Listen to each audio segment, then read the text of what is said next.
為何明明在眼前，明明同行，但你臨時別去，放下句點。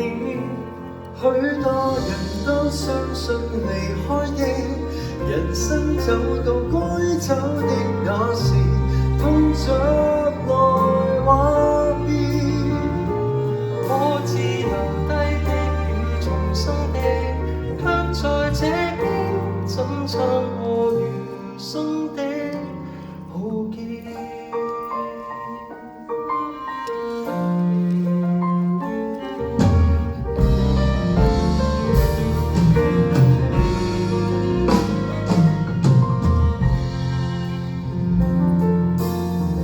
差不多300日了，沉澱過，有懷念，要記住你的一切，使世界涼了點。為何明明在眼前，明明同行，但你臨時別去，望着每天。許多人都相信離開的人生走到該走的那時，痛着來話別。可知留低的與重生的，卻在這邊只可接受新生活的蛻變。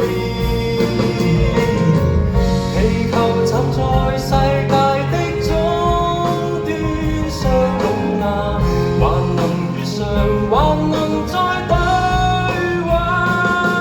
那天地球還未塌下，尚能期待某種永遠嗎？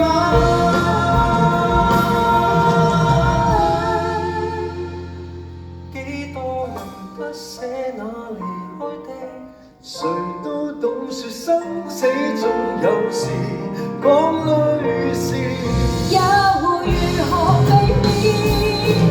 留低的與重生的，也在這邊。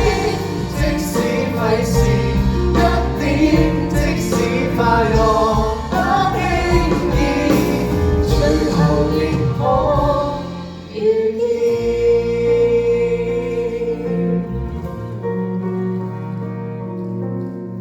差不多900日了，還是這樣懷念。